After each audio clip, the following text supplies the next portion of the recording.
Einar returned with a branch in hand, bending and breaking it in bouts of fury. "It's shameful," he began in a low voice, "that any man should be able to spare me. I'd rather die than bear this disgrace."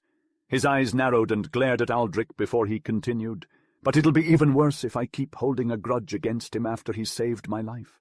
He paused, drawing a deep and angry breath before proceeding. "I won't tell you why I was hostile to him in the first place, but I'll abandon that enmity. It's not worth my life. It's worth even more than one life to him," he snarled. "But I'll do it because it's honourable. Magnus Sverrir and Halla, if you pledge your friendship to this man, I'll vow my fidelity to him." Aldrich was speechless with confusion. Magnus was the first to speak. "It seems to be a fair offer, and we've already taken one step towards this relationship. I shook his hand last night." Halla responded more tentatively. "I'm not saying I don't respect this Englishman's bravery or skill, but to give my friendship to someone of Thrall lineage, even as repayment for saving a comrade's life, well, I find that hard to stomach." With a hint of hauteur, Aldrich's tongue loosened. "Back in my homeland, a mere glance from me would earn you respect. Edvarda could tell you that my father was the Earl of Northumbria, and my mother was a royal princess of the blood of Alaric." Hedwig couldn't contain her surprise, but Aldrich refused to acknowledge her. Halla hesitated, looking at Einar and then scrutinizing Magnus before extending his hand. "Aldrich of England, though I may not realize what this entails, I offer you my hand and my friendship."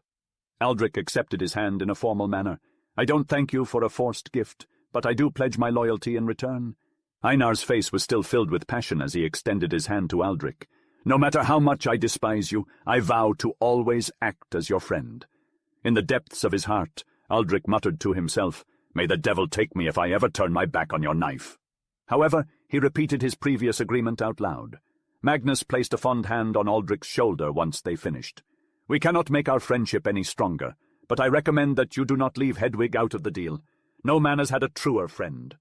Aldrich blushed furiously at the bar Magnus raised on his cheek. He stood before her, paralyzed and speechless. Hedwig, on the other hand, blushed deeply but displayed no shyness. Instead, her beautiful eyes met his gaze honestly.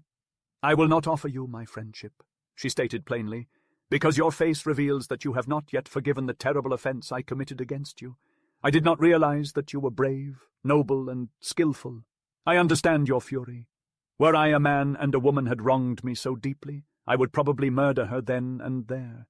But perhaps, with time, the wound will heal and your memory will fade, just as the scar on your cheek will fade. Then, if you recognize the value of my friendship, you may ask me for it, and I will grant it to you." Before Aldrich could concoct a response that expressed only what he meant, she and Magnus departed. Aldrich glowered, aware that Einar was watching him. Nonetheless, he was shocked that, despite his earnest search, he could not locate the intense rage that initially consumed him toward her. Chapter 7. The King's Guardsman. Something great is not always easily won. Often praise is merely a triviality purchased with little value. These are the words of Havamal. The day after the clash, Tove the guardsman returned to Nidaros, and Aldrich was brought to the attention of his new master in a most unforeseen way. For some reason or other, the camp had cleared out early. Einar packed his bow, arrows and food, and headed to the mountains to hunt, telling Ironbeard in a moody tone of his intentions. 2 hours later, Valgar summoned horses and hawks, and together with young Sverrir and the Saxon maid, they rode south for a day of sport in the pine woods. Hedwig was the finest companion in the camp. Her ringing laughter, candid stare, and beautiful radiant face imbued all other women with dullness and lifelessness. Aldrich vaguely sensed that hating her would not be a simple task, and so he dared not lift his eyes as she rode past him. Instead, he compelled himself to concentrate on the reflection of his scarred face in the silver horn he was polishing, and he blew and blew upon the sparks of his wrath. Noticing his surly behavior, Hedwig frowned apologetically. "I cannot blame him if he will not speak to me," she informed Magnus Sverrir. "The nature of a nobleman is complex, and a blow is akin to poison in his bloodstream. It must simmer and rot and break through before it can be cured.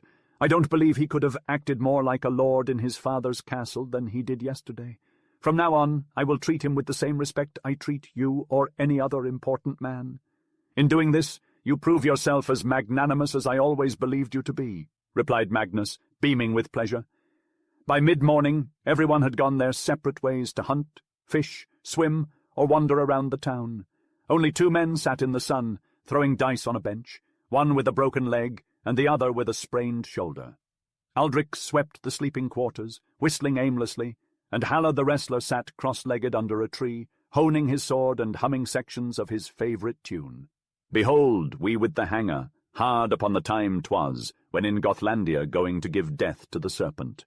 Halla declined to go hunting, on account of his lame horse. Presumably he was thinking up another diversion as he sat working and humming, his frequent glances at the thrall indicating the latter was to be involved. Finally Halla called out to Aldrich, "Ho there, Englishman! Come hither and tell me what you think of this weapon." Aldrich needed no urging to exchange a broom for a sword. He lifted the great blade, making passes in the air and examining the hilt of brass-studded wood. "Saw I never a finer weapon," he admitted. "What is it called?" Halla answered, "It is called the biter. Since the handle fits your grasp so well, will you not hold it while we try each other's skill?" The wrestler made a motion to rise, but hesitated. "Or it may be you do not care to strive against one as strong as I." Aldrich cried hotly, "Get your weapon quickly!" But the wrestler remained seated and shook his head. "My appetite has changed. When your work is done, we will see Thorgrim Svensson's horse fight. He has a black stallion of Caingala's breed, named Flesh-Tearer, that it is not necessary to prod with a stick. When he stands on his hind legs and bites, one would swear he had as many feet as Odin's grey Sleipnir. Do you not think that would be good entertainment?" For a moment, Aldrich was unsure what to make of Halla's proposal. He did not believe she was afraid of him, and if the challenge was withdrawn, surely that ended the matter. A horse fight? He had enjoyed no such spectacle since Michaelmas Day, when his father had the great bear baiting in the pit at his English castle, and a ramble through the sun and wind, a taste of liberty. "I believe it would be most enjoyable," he agreed. He started eagerly to finish his work, when a thought caught him like a lariat and whirled him back. "I am forgetting the yoke upon my neck, for the first time in a year. Is it allowed a dog of a slave to seek entertainment?" Mild displeasure stiffened Halla's big frame. "It is plain your thoughts do not do me much honour, since you think I have so little authority. I tell you now that you will always be free to do whatever I ask of you. If there is anything wrong in the doing, it is I who must answer for it, not you. That is the law, while you are bound and I am free." A fresh sense of the shame of his thraldom broke over Aldrich like a burning wave. It benumbed him for a second, then he laughed with bitter mockery. "It is true that I have become a dog. I can follow anyone's whistle, and the man is responsible. I ask you to forget that for a moment I thought myself a man." In a sudden frenzy, he whirled the great sword around his head and lunged at the pine tree behind Halla, leaving the blade quivering in the trunk. It was weather to gladden a man's heart, a sunlit sky overhead, and a fresh breeze blowing that set every drop of blood a-leaping with the desire to walk, walk, walk, to the very rim of the world.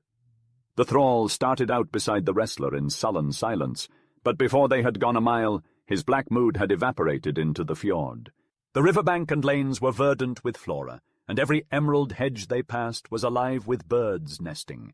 The traders' stalls were abundant with splendid wares, and musicians, acrobats, and jugglers with tiny canine performers were quite ubiquitous. One need simply pause and observe. A dingy trading vessel floated serenely in the river, filled to its brim with enormous crimson apples, undoubtedly belonging to a Norman winter stockpile. One of the ship's crew, who was acquainted with Halla, pitched a few to him as a welcoming gesture. Halla and Aldrich savoured them as they strolled. They passed by many Viking encampments, adorned with colourful banners and striped linen, where clusters of muscular, fair-haired men tussled and tested each other's abilities, or sat at coarsely crafted tables beneath the foliage, indulging in libations and melody. One group was practising their archery skills, indiscriminately choosing their targets. One archer sent an arrow within an inch of Halla's noggin, purely for the anticipated delight of observing him recoil in fright. Though the pair would not hasten their stride, the volley of arrows flooded around their ears continuously, until they reached a distance deemed too great to reach. The road divided into the main thoroughfare, where they crossed paths with lovely damsels who beamed at them, brooding minstrels who scowled at them, and austere soldiers whose gaze was too fixated on future battles to take notice of the pair. Now and again Halla cordially greeted a young guardsman, and to the thrall's amazement, the soldier reciprocated with hospitality and admiration. It was odd that one of Halla's gentle demeanour would gain any particular esteem from such brash young men, At one juncture they encountered a partially inebriated sailor who made a grab at Hala's apple and succeeded in knocking it into the dirt. The wrestler gazed at him steadfastly with his blue eyes, and the man toppled to his knees as though struck. "I did not recognize you, Hala Vidarson," he repeatedly slurred in inebriated terror. "Please don't be angry." "It's rare to find such a coward," Aldrich remarked disapprovingly as they proceeded. Hala turned his gentle smile towards him. "Are you suggesting that one must be a coward to feel frightened by me?" Aldrich remained silent for a moment, suddenly unsure of the wrestler's meek mannerisms. As Aldrich hesitated, Hala lightly caught him around the waist and swung him over a hedge into a field with many red and yellow tents. "These are Thorgrim Svensson's tents," he explained. Approaching the tents, Aldrich immediately saw garments, furs, weapons, and odds and ends of spoil. Thorgrim, the lean little man with the freckled face and the mantle of gorgeous purple velvet, was directing it all. His eyes glared at Aldrich, who advanced to meet him. Hala then spoke up. "Greeting, Thorgrim Svensson. We have come to see your horse fight. This is Aldrich, Edmund Jarl's son of England, Tove's thrall, but my friend." Thorgrim, addressing the wrestlers, explained that, unfortunately, the flesh-tearer was hurt, but he had some cloaks even finer than the one Aldrich was eyeing, and asked if Aldrich was a good swordsman, winking at Hala. Aldrich could see Thorgrim's shrewd eyes flicker with mischief before he turned away and picked a fur mantle off a pile of costly things. Aldrich quickly forgot his surprise as he lay his eyes on the treasure in front of him. The cloak that covered it was thrown down carelessly, but the open book inside was a sight to behold. It was written in Anglo-Saxon letters of gold and silver, and its crumpled pages were of rarest rose-tinted vellum. The book's covers were sheets of polished wood with gold embossed and adorned with golden clasps. Even Alaric's royal kinswoman could not boast of such an extraordinary piece of literature. The English boy exclaimed with delight and eagerly turned the pages, hoping that his mother's lessons would come back to him. His focus was broken by Hala's touch on his shoulder, and he found everyone looking at him with expectant grins. Across from him, a young fellow in slave's garb stood with a naked sword in his hand, appearing quite calm and at ease. The group's purpose slowly dawned on Aldrich. He drew himself up in disdain. "I will not engage in combat with a common serf, Hala Vidarson," he said. "It's an insult to even suggest it, just because you've been lucky enough to keep your hair uncut." A sound like the expectant drawing in of many breaths passed around the circle. Aldrich steeled himself for Hala's response, preparing for a fight. However, the wrestler merely drew back and looked at him with disappointment. "Is it an insult, Aldrich of England, for me to take you at your word?" he asked reproachfully. "You pledged not to turn your back on a challenge while the red blood still runs in your veins? Have witches sucked the blood out of you so quickly that you break your word when put to the test?" Aldrich was reminded of his commitment, and this thought managed to rekindle some of his determination. He had made that vow earlier, stung by Hala's criticism. The thrust in Aldrich's arm would have bolstered his resolve, but instead it demolished it. He let out a cry of pain, tossed his weapon aside and ran away, trembling into the crowded booths. Silent and tense, Thorgrim and his men delivered the cloak and the book. The look on Thorgrim's face suggested that he had much to say, but would rather not. His companions were eager to pounce, like hounds on a leash. Hala spoke smoothly, then hurriedly led his friend away. Aldrich felt like a sideshow performer who had been duped. When they reached the road, he glared accusingly at his companion searching for answers. Hala spoke of the book. "Never before have I seen anything so magnificent. I have to admit you English are more skilled than us Northerners in such matters. Carvings on rocks or doors are all well and good, but what do you do when you need to move them? You either leave them behind or hitch up a team of oxen. I prefer paintings on kidskin. You're extremely lucky to have acquired such a treasure." Aldrich momentarily forgot his annoyance in his delight. "Let's sit down somewhere and examine it," he proposed. "Over there, under those trees by the fence, where the grass is shaded. That should be a great spot." "As you wish," Hala replied. And so they went to the shaded spot. Hala laid back comfortably in the grass, using his arms as a pillow. Aldrich sat down, resting his back against the fence, and opened the book on his lap. The text was intriguing, with its shining letters, pink-toned pages, and ornate capitals, each one encircled by intricate blue traceries. But it was the brilliance of the illustrations that really captured their hearts. No savage could resist them. Even if the figures were misshapen or the clothing wooden, the highlights of gold, silver, blue, red, and purple transformed them into glowing stained-glass windows. Halla became unexpectedly animated. "By the hilt of my sword," exclaimed the man, "he was an accomplished fellow who could create such vivid images. Look at that horse. It needs no examination to identify it. And that man tied to the post with flames around him. Why, I wish I knew of his predicament." Aldrich was also curious and proposed, "You mustn't think reading is effortless, akin to swimming or sword fighting. My father didn't have that skill, and nor did my mother, Alaric's relative and admirer of his knowledge. Neither would I know how without her teachings. So let me help. I'll read the Saxon words to myself, and then translate them to the northern dialect for you." He opened the book on a clean patch of grass, lay on his belly, crossed his legs, rested his chin on his fists, and began. However, he struggled as he had forgotten much of what he'd learned, and the words brought to mind memories of his mother, scolding him for his idle behavior. Halla, starting with bated breath, watched Aldrich slowly plod through the text until exhaustion caused Halla to sleep. Suddenly, a raucous and thunderous sound of hooves grew closer and closer on the road. Before too long, a group of army guards wearing scarlet capes and blonde hair fluttering appeared around the bend. Their armor and weapons clanged as their leader approached, making Aldrich forget about the pale saint illustrations entirely. "It must be King Olaf himself," Aldrich said breathlessly while staring at the approaching monarch. The leader of the group towered over his tall companions, with shoulders broader than a palm's width, mounted on a mighty black horse that gave off a majestic and godlike aura, as if he were Thor himself. His steel tunic and gilded helmet shone and glistened in the light. His face was a bronze color, with an eagle's beak for a nose and eyes as blue as ice or steel, piercing like a double-edged sword. A golden shield with a white cross was painted on his strong arm. As he rode by, he glanced over at the pair by the fence. Upon seeing the sleeping Halla, he abruptly checked his horse, signaled the others to go on without him with a motion of his hand, and wheeling around, he rode back to them, accompanied only by his personal attendant who was mounted on a horse behind him. Aldrich jumped up and tried to wake up his companion, but the guardsman took care of it with a sharp blow from his sword's flat side. "What's the matter, Halla Vidarsson?" the guardsman demanded in a thunderous voice. "Just because I'm leaving for 5 days, does it mean my men have to lie around like drunken pigs on the side of the road? For this you will feel—" Before Halla could get up from his position on the ground, he grabbed his sword, but before striking, he glimpsed his assailant. "Tove, the son of Eric!" he exclaimed, putting his weapon down. "Welcome! Hail to you!" The guardsman's frown transformed into a grim smile as he shook hands with his young follower. "Is it possible that you are sober after all?" he laughed. "What on earth are you doing here, sleeping on the roadside with a thrall and a purple cloak?" Halla relaxed into his customary drawl. "You're being unfair, Chief. I wasn't sleeping. I found a new and admirable hobby. I've been listening to this Englishman read from a Saxon book on saints." "A Saxon book on saints!" the guardsman exclaimed. "Let me see it."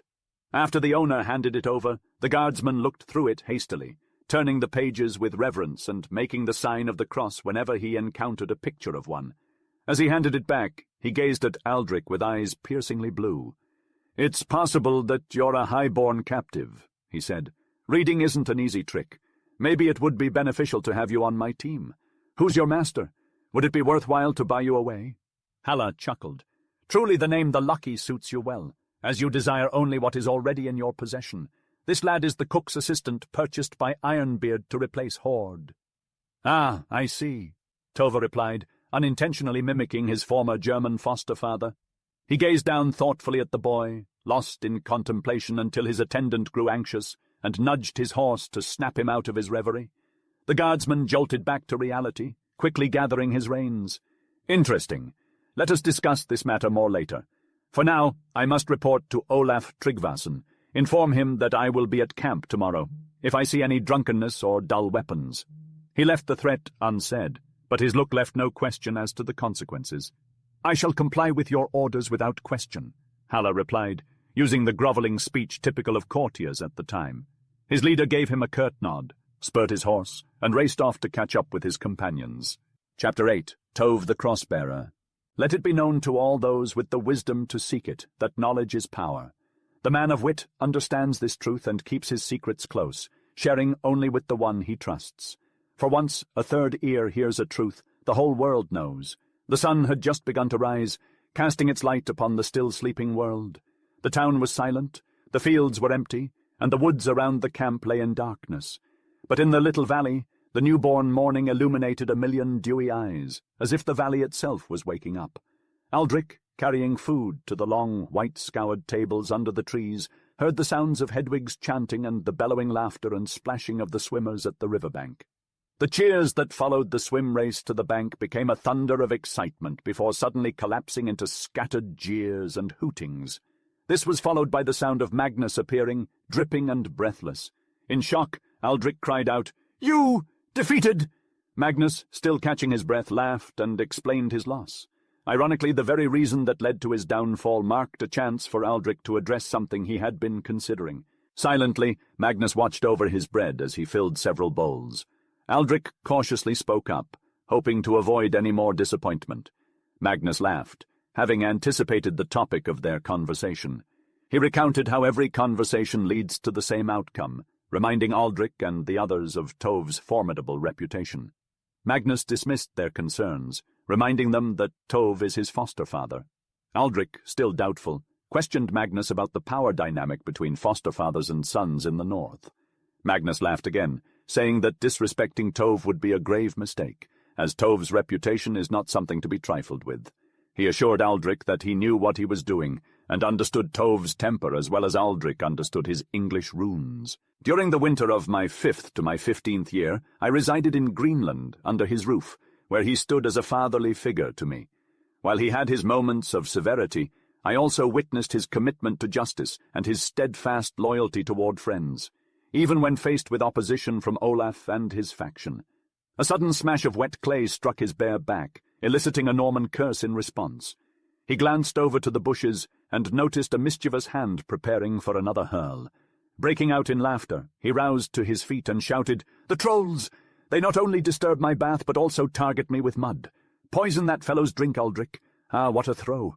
It's doubtful he could manage hitting a door. What shameful aim by a bondmaid!" Mocking and evading, he sought refuge in the sleeping quarters. A horde of huge white figures with glistening yellow hair, boisterously singing and whistling, flooded the sight, eagerly riling each other up by throwing footwear and pushing and jostling near the polished shield. "Tov is coming!" Hedwig exclaimed from her station as cheers escalated. Valgar, having finished his dressing routine, sat at the table and pointed to the thicket, remarking, "By Thor, it seems like he's arriving now."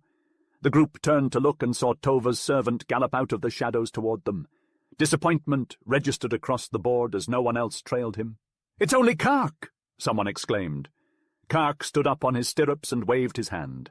He appeared to possess the ordinary features of a dull blonde, but carried himself with the self-assurance of a prominent person. "It's more than just Kark," he bawled. "I come bearing news that'll interest you all. Get ready for Greenland. We'll be there in 3 days' time." "Greenland?" the crowd echoed. "Greenland?" Hedwig screamed from her doorway, paling. They swarmed around the messenger, pulled him from his horse, and clamoured about him. Compared to the ensuing cacophony, the prior hubbub seemed docile. "Why Greenland?" I was asked. "You're joking," was my reply. "That heathen hole. In 3 days? Impossible. Is the chief bewitched? Has word come that Eric is dead? Has Tov quarrelled with King Olaf, leading to his banishment? Greenland, a grave for living men. Why go? In the name of the trolls, why? You're lying, that's certain. Speak, you raven. In a moment. Give me some space to catch my breath." The thrall responded audaciously. "It's the truth. I heard the conversation myself. But first I've ridden far and fast, and my throat is parched." A dozen bowls of milk were snatched from the table and handed to him. He drank 2 with cool deliberation, and wiped his mouth on his sleeve. "Thank you. I won't keep you waiting any longer. It happened last night when Tov came to report to the king. Olaf was seated on his throne in the hall, feasting. Many famous chiefs sat along the walls. You should have heard the cheer they gave when it was known that Tov had won the battle." Kark's roving eyes found Aldrich among the listeners. He paused, gave him a long, insolent stare, and continued, "I was saying that they cheered. It's likely that the warriors in Valhalla heard it and thought it was a battle cry." Olaf raised his drinking horn and said, "Hail to you, Tove Eriksson. Health and greetings. Victory always follows your sword." Then he drank to him across the floor and bade him come and sit next to him, so they could have some serious conversation. A second cheer, loud as a battle cry, went up to Valhalla, but mingling with its echo there arose a chorus of resentment, After such honours, why did he banish him? Did they quarrel? Is it possible that treachery is afoot? Tell us why he was banished. Yes, why? Answer that. The messenger laughed out loud. Who said that he was banished? Hold your tongues. They are attempting to honour him as much as possible. It occurred after the feast. Skip the feast and tell your story, someone shouted impatiently, so even Kark saw the wisdom of complying. It shall be as thou wilt. I shall commence at the time when all the warriors had retired to their beds, except for those lying unceremoniously intoxicated upon the benches. I sat upon Tov's footstool with his horn, and it is quite probable that I had also taken a moment to rest, for what I can recall initially is Tov and the king's words ceasing, and the two of them rather reclined, gazing at the torches that were smouldering down. The stillness was nearly absolute, such that the men's snores and the branches whispering against the roof could be discerned. Then the king, while continuing to scrutinize the torch, spoke, Dost thou plan to set sail for Greenland in the summer? In all likelihood, Tov was taken aback, for he did not respond at once, though he is known to have been a most eloquent speaker. Finally, he replied, If that is thy decree, I should wish to do so. After a substantial interval, the king remained silent, and both of them observed the pine torch descending until it expired. At this point, Olaf turned his face and looked into Tova's eyes and announced, Indeed, this may likely come to pass. Thou shalt embark on my errand, namely, to preach Christianity in Greenland. A volley of exclamations erupted from Kark's audience. "'Tis merely his good fortune. That cannot be accomplished. Recall Eric. The Red One shall slay him. Thou dost forget Haraldsson's mother. All hail to the king. A great honour indeed," Valger commanded in a firm voice. "Silence!" Kark resumed his speech, elaborating. Tov expressed that he was willing to oblige the king's wishes, but it is not a simple undertaking. He mentioned Eric's name, and thereafter they spoke in lowered tones, beyond my ability to hear. Finally, Olaf reclined within his elevated seat, and Tova stood to depart. Olaf extended his hand and declared, "No man is more suited to this task than thyself. Thou wilt bring along good fortune." Tov replied, "That can occur only if I bring thine with me." Then he clasped the king's hand, and they toasted each other, gazing intently into one another's eyes. A moment of silence ensued, until everyone confirmed that the messenger's recitation had drawn to an end. Then erupted a carnival of cheers, acclamations, and jubilation. "All hail to Tov! Hail to the lucky one! Tov and the cross! Down with the sign of the hammer! Down with Thor! Victory for Tov! Tov and the cross!" The sound of clashing shields and waving swords echoed across the meadow as Kark was thrown into the air and passed from hand to hand. The group erupted into a frenzy of excitement, but amidst the chaos, Hedwig stood motionless, her hands clutching her long hair. Her eyes were filled with despair. Amidst the hubbub, the Black One noticed Hedwig's expression and paused to stare at her in bewilderment. Then, with a boisterous laugh, he drew attention to her. "Look at the shield maiden, comrades," he cried. "She thinks she's going back to Haraldsson." Aldrich tried to remember who Haraldsson was, while others around him joined in the mocking laughter, joking about how Hedwig would have to give up her wild ways and return to a life of embroidery and domesticity. They teased her about not knowing how to thread a needle and joked about her being tamed like a wild animal. But Hedwig was not amused. She rose, her chest heaving, and glared at her companions. "Laugh all you want," she shouted, "but know that I'm losing my freedom. The rides through the countryside, standing at the bow and feeling the deck beneath my feet, it's all gone now. Would you find it funny if I were taken captive by the Franks and forced into servitude?" Her words hung in the air, the laughter dying away as her companions realized the gravity of the situation. How much more favorable it would be for me to be enclosed in a suffocating dormitory for women, wrapped tightly in fabric until I stumble when walking, and forced to waste the daytime hours baking to nourish your gluttonous cravings and stitching tapestries for your dull eyes to gaze upon while you guzzle your ale. Ignorant buffoons! I would prefer being taken by the Franks. At least they would not falsely claim to be my companions while abusing me. Thick-headed boors, enjoy your merriment, laugh until you burst. She abruptly spun away from them and retreated into her restricted quarters, the curtain promptly falling behind her.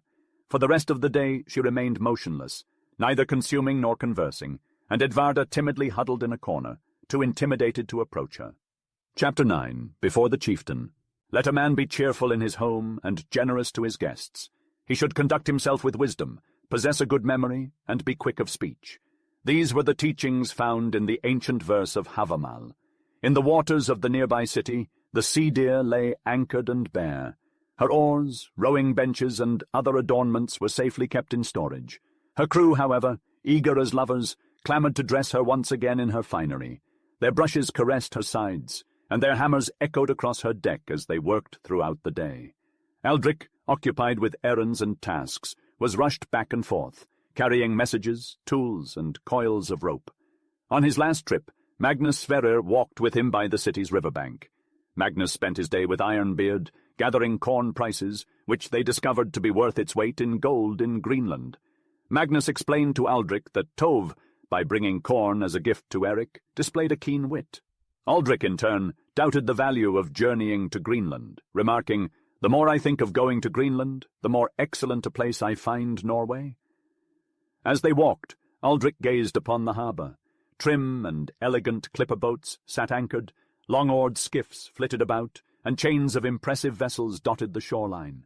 Along the shore, great storehouses and new ship-sheds stretched out, filled with rich merchandise and lined with covered carts. Traders, seamen, and slaves bustled about, creating a lively atmosphere. Aldrich remarked, "It seems that Northmen are something more than pirates." His words were not well received as Magnus replied with displeasure, "It seems that your speech is something more than free." Aldrich realized it had been a misunderstanding and clarified. "I was simply using the language of those who haven't had the opportunity to see your country. I sincerely believe that after England, Norway is the most exceptional country in the world." Magnus regained his good spirits and replied, "I won't argue with you on that point. Look, Valgar has just arrived on the front deck. Go speak with him, and then we'll go investigate why the crowd is making such a commotion near the pier." Upon approaching the gathering, they discovered a chattering brown ape that a sailor had brought back from the east. Some believed it to be a strange pagan god, others thought it was deformed by witchcraft, and some even considered it to be the devil himself. Magnus and his companion found the situation amusing, due to their familiarity with similar creatures that had been kept as pets at the court of the Norman duke. They remained until the ape escaped and ran to the rigging, ending the spectacle. The beach, with its exotic animals brought back by every ship, was a captivating place that was hard to leave. It wasn't until nightfall that the pair finally made their way inland. As they walked through the trees, they could see the red glow of campfires and smelled the delightful aromas of cooking food. Aldrich became excited at the thought of Tove already being there. Magnus laughed and joked, "Should I climb a tree?" As they emerged from the shadows, they saw men cooking bear steaks and plucking fowls on the far side of the fire. On the near side, the chief sat comfortably, surrounded by his loyal followers. In the dim light, his face shone like an eagle's bronze, and his cloak embroidered in gold was even more luxurious. Hedwig the Fair held her drinking horn, while Ironbeard hovered from behind, caressing his hair and broad shoulders with fondness. All listened devotedly to his brief narrative. Magnus's carefree laughter disappeared, and with a gallant air that suited his handsome figure he spoke clearly, "Greetings, foster father. I've returned to you as an outlaw in need of refuge." Hedwig spilled ale in her panic, and the old German nervously tugged at his beard. All heads turned expectantly toward Magnus. Although the son of the Jarl was lovingly known as silver-tongued and cheery-hearted, more than one heart sank at the sight of the chief not extending his hand or getting up from his seat. During the lengthy pause, all that could be heard was the crackling of flames and the loud sputtering of fat. Finally Tove spoke seriously, "You are my foster son, and I love your father above any other, whether kin or not, but I cannot welcome or extend my hand to you until I understand how you have broken the law." Through the heavy silence, Magnus calmly replied, "I expected this from Tove Eriksson, and it couldn't have been any other way. Everything will be honest on my end." With his arms folded across his chest and standing at ease before his judge, Magnus told his tale. "During the games last autumn, I competed against Hjalmar Oddsson, and he was forced to admit defeat. As a result, he wished me misfortune. This spring, when the assembly took place in my area, he visited 3 times attempting to irk me into fighting, making me forget that an assembly plain is a holy place. During his first visit, he joked about my abilities, but I disregarded it since he had already been beaten by me. During his second visit, he sneered at my bravery and alleged I didn't join my father's Viking ship earlier this spring because of my fear of battle. Yet everyone could see that I wanted to leave, and I returned from Normandy on the first ship simply to board my father's crew. It was not my doing that my vessel veered off course into the mist and delayed my arrival here until after the Jarl had set sail. The spreading of falsehoods about me incensed me. However, I recalled that men are peaceful on the assembly plain, and managed to deflect it. On the third occasion, he crossed my path and spoke wickedly of a dear friend of mine, a blood brother. I disregarded our surroundings and the law, drew my sword, and pounced on him. He would probably have been translucent by morning had he not been aided by his hidden associates who apprehended me and presented me before the lawman. Observing me bearing a drawn sword, he instantly knew that I had violated the law. Thus, without considering my defence, he decreed a sentence of banishment from my district for 3 seasons. My father and kinsmen are presently embarking on Viking voyages, and I have no desire to pledge allegiance to a lesser authority or serve beneath King Olaf. It was not an easy decision to make concerning where to go until I remembered you, Tove Eriksson. You were instrumental in teaching me that he who is cold in defence of a friend will be cold so long as hell rules. I am not anxious that you will turn me away. Putting an end to his speech, he waited calmly. His wait wasn't long. Standing up from his position, Tove swept the assembly with a scrutinizing look. "It is likely," he spoke sternly, "that somebody warned you that an unfavourable response would come forth, due to the possibility of me losing King Olaf's esteem. You have done well in trusting my friendship, foster son." He extended his hand out, a rare glimmer of delight illuminating his profound eyes. "Your loyalty to your friend, Magnus Sverrir, is admirable, and justifies your stance in this matter. I accept you and offer you a portion of all that I possess. If it is your preference, you may come back with me to Bratalid. My abode will be your residence for as long as you like." Magnus expressed his gratitude with fervour and poise. Then a mischievous sparkle appeared at the corners of his handsome mouth. Imitating the French custom, he bowed over the brawny, outstretched hand and planted a kiss on it. The group emitted a whisper of blended bewilderment and entertainment. Tove let out a brief chuckle as he pulled his hand away. "My fist has never been mixed up with a lass's lips," Tove expressed. "Mayhap you have accomplished something more useful than this skill while you were in France. Go to Hedwig and display your fancy demeanour, providing you don't mind forfeiting your ears. I wish to converse with this thrall." Hedwig lacked the courage to retaliate to the greeting. She slumped over the fire, gazing absently into the coals. The heat of the flames roasted her delicate cheeks to a rosy pink, and the fire's reflection tinging her locks into a magnificent golden mesh. She glanced up at Magnus with a delicate frown, before lowering her chin into her hands and drifting off. Aldrich joined the party, placing himself before the chief's throne where the young Viking had been positioned earlier. He wasn't as striking a sight, donning a white slave's attire with a sheared head. Nonetheless, he stood tall and lithe in his youthful vigour, his head held up with arrogance, his eyes bright and dauntless as a young falcon's. Tove proceeded with his interrogation. "What is your name?" "I am Aldrich, son of Edmund Jarl. A Jarl's offspring? It's likely that you can wield a sword, then?" "Not a few of your men can attest to that," Aldrich replied. Halla spoke up with his serene smile. "The lad speaks the truth. One would suppose that he was raised on naught but dragon's blood." "Indeed," Tove uttered dryly. "It's a comfort that my men are still in one piece. But those talents mean nothing. All have them here.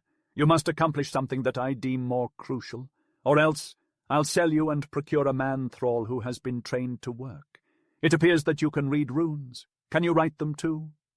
In an instant, Aldrich was transported back to Brother Ambrose's cell and his rebellious self struggling at the desk. He was amazed that this chore could be of use to him in this far-off era and place. "To some small degree I can," he answered. "I learned it in my boyhood. But last summer, on Gilly of Trondhjem's dairy farm, I practiced on sheepskins." "Tove, repeat that name," Arthur C. Clarke asked, his curiosity piqued. The group of men around him fell silent, waiting for an explanation. "Gilly of Trondhjem," Tove complied, his own interest aroused. Suddenly he sat up straight and looked at the unconscious Hedwig, as did the old German standing behind him. Aldrich, who had been speaking before, looked at their reactions with wonder. "Yes, Gilly the trader, also known as the Wealthy. He was the one who first held me in captivity." For a long while the chief sat in deep thought, his hand tugging on his beard. Ironbeard leaned in, whispering something in Tove's ear. The chief nodded slowly, glancing at Hedwig. "But for this I would have never thought of him. Yet it might be a solution to our problem, Tove said before suddenly waving his hand, signaling the others to step back. Tove turned to Aldrich and fixed his gaze upon him. "Tell me, what kind of man is Gilly?" he asked, his sharp eyes piercing Aldrich's very soul. Aldrich didn't hesitate to respond. "Gilly of Trondhjem is a cunning and greedy man who would do anything for wealth, even if it means sacrificing his own people. He is nothing but a bully." Tove's eyes narrowed, challenging Aldrich's words. "And his wife?" Aldrich spoke again. "She is from England, and is known to be kind and gentle." The old German interjected with a sudden realization. "Stormwind, that is true. She was an English captive. Perhaps she can read their runes too." When Aldrich confirmed his knowledge that she could, Ironbeard nodded with reverence. "It is a sign from the heavens for the Shield Maiden." Tove rose abruptly with a sense of purpose. "Bring torches into the sleeping house. Valgar, prepare a horse and saddle it. Aldrich, gather bark and an arrow point, or whatever will suffice for rune writing, and follow me." They all left to speak to Gilly's wife, as Arthur C. Clarke looked on, pondering the possibilities. No one knew what happened within the walls of the log structure. After Valgar departed into the night, Halla approached the scribe and inquired about the incident. However, Aldrich only exchanged skeptical glances with Hedwig and promptly changed the subject. The following day, Valgar returned to the site with an exhausted and filthy horse. He spent a prolonged duration in the company of Tove and the elderly German, but no one could discern their discussion. Chapter 10. The Royal Blood of Alaric. Brand ignites brand, till consumed utterly. Flames are by flames incited. Through speech we know one another man to man, but fools by silent tongues are indicted. Havamal, with banners waving, sparkling embellishments, and a crowd shouting their goodbyes, the sea-deer embarked on its journey to Greenland on the third day. Tove, donned in a brand-new scarlet suit gifted by King Olaf, stood by the helm. His hair flowed in the wind like a golden banner, his gilded helmet reflecting the sun's rays. King Olaf's parting gift, a silver crucifix, shone on his chest. Though his hand was still warm from his king's farewell, no premonition of their last meeting entered his mind, nor did he realize this could be the last time he would see the person he loved the most. As he looked out over the blue waves, Tove dreamed of returning to his king with the task completed and receiving his praise and thanks. The ship parted from the land gallantly, and all of the rowers paddled earnestly. Their polished oars glistened in the sun as the sea-deer charged forward. Soon the crowd waving their scarlet garments became a fiery speck, and then disappeared along with the city and camp. Towering cliffs blocked their view. After navigating through a narrow lane between colossal walls, the sea-deer arrived on the open ocean. The salty wind struck their faces as the snow-white sails billowed with an ecstatic sigh, and the water closed in around them. The world shimmered with a kaleidoscope of color and motion, a breathtaking vista of sun and wind. For Aldrich, it was a world of weariness and toilsome busyness. With no oars to man, they assigned him odds and ends of drudgery on the ship. He swept the decks, baled water, and stood tirelessly for long watches. He helped with night tending and morning canvas stowing, ground grains for the crew and kept the mead vat full. He prepared food and cleared away debris, answering every call from 40 bawdy shipmates, a shuttlecock buffeted amongst 80 brawny battledores. In this tranquil world of mystery shores and distant sails, unanticipated events could still come to pass. On the second day of their journey, the captive of Earl-born lineage, Aldrich, crossed paths with Kark, the Thrall-born. Kark paid little heed to his superiors, let alone those of a lower class, dispensing with discretion and eyeing Aldrich with hostility. Ever since Tove's fascination with his English asset, Kark had borne disdain for Aldrich. Sometimes even the vast tracts of earth are insufficient to peacefully contain two incompatible spirits.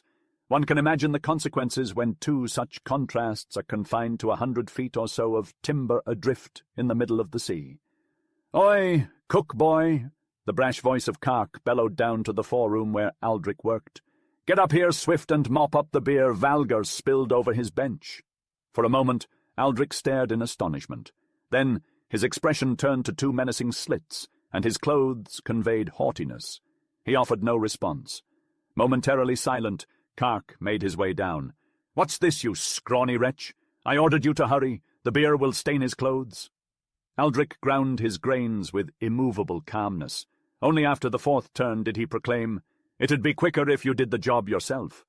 In awe, Kark gasped with amazement. He, the son of a slave-born free steward named Eric, who dominated all the thralls at Brattahlid, was surprised. His blue eyes lit with anger. It is not the role of Tove Eriksson's bowerman to do the menial work of a foreign upstart. If you desire to rise above, Kark began to say before a loud sound interrupted them. It was Valgar, wearing his wet tunic, with scars on his battered face a contrasting red.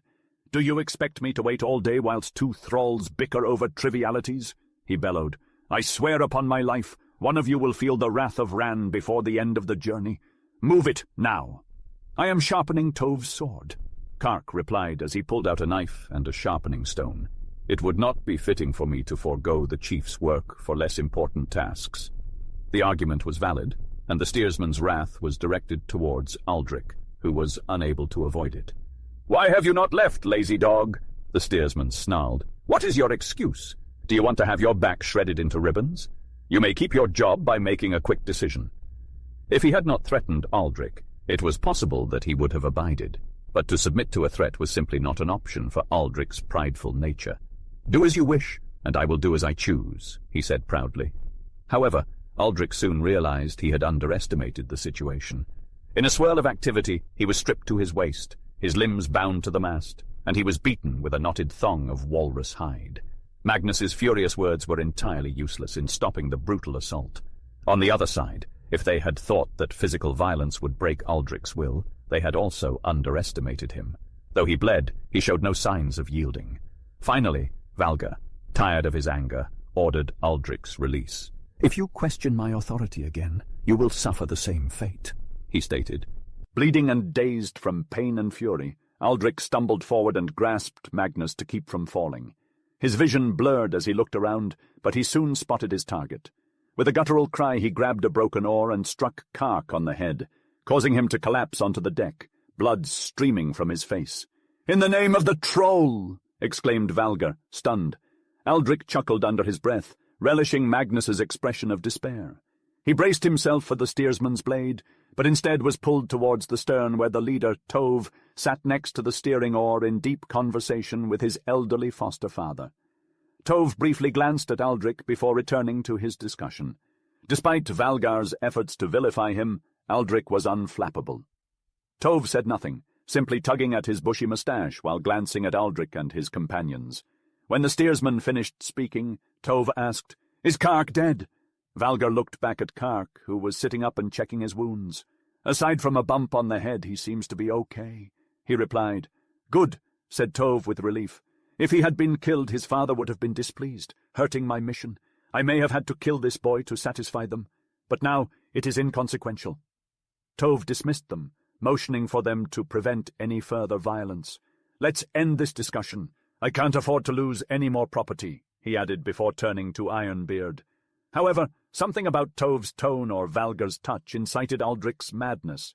He fought off Valgar's grip and boldly confronted Tove himself. "I shall smite him, should his curs howl ever cross my ears again.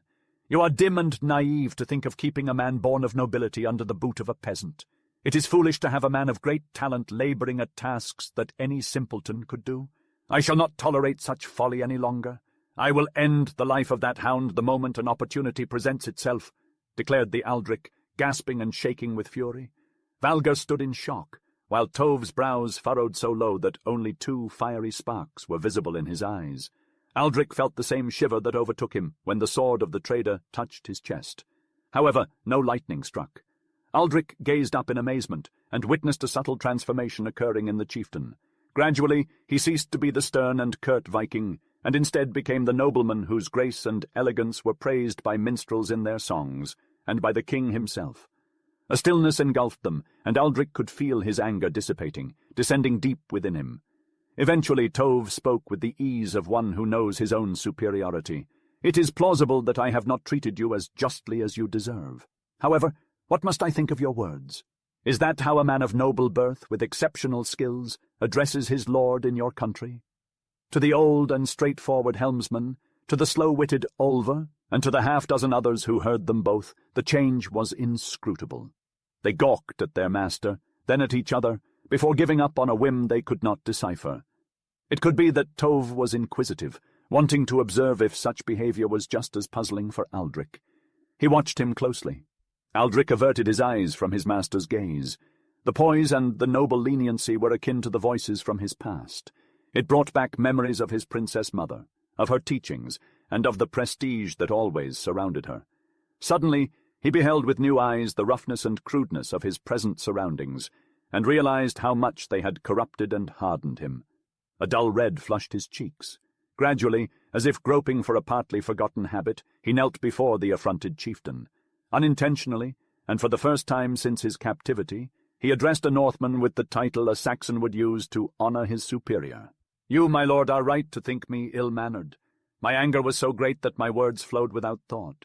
If you wish to treat me like a commoner, I will accept it without protest," said the protagonist. The others were confused.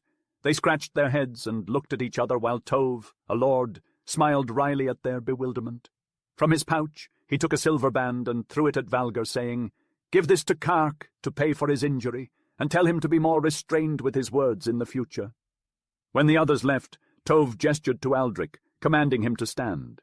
"You comprehend a language that uneducated people do not. I would like to test you. Go and change into nicer clothes. Then bring me the symbols you were discussing with Halla Vidarson." Aldrich followed the order, and a torrent of emotions raised within him, relief, shame, pride, but a new dedication trumped them all.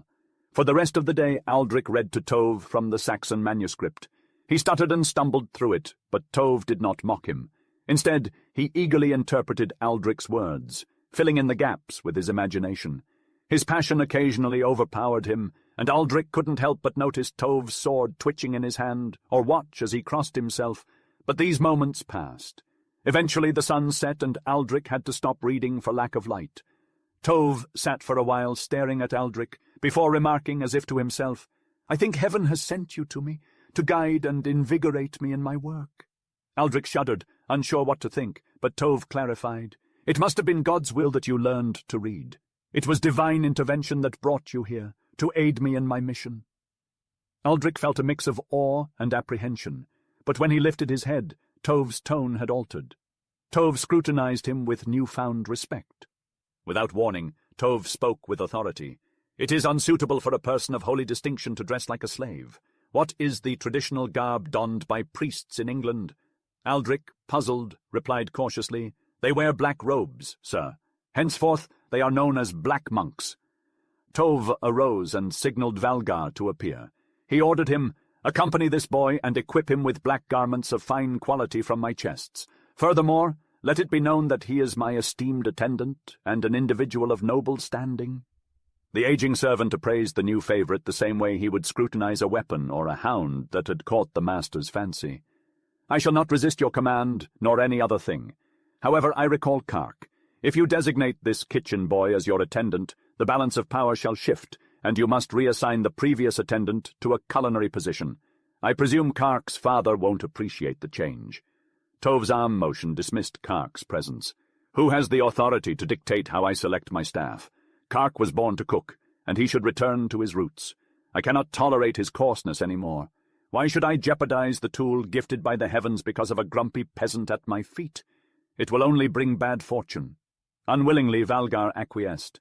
"As you wish," he whispered. Aldrich fell on his knees, overwhelmed with emotion, raising the hem of Tove's scarlet cloak to his lips. "My lord," he uttered, searching for the right words to express his appreciation. "Lord," he started anew, still at a loss. Finally he concluded bluntly, "My lord, with my whole heart I vow to serve you as no other could."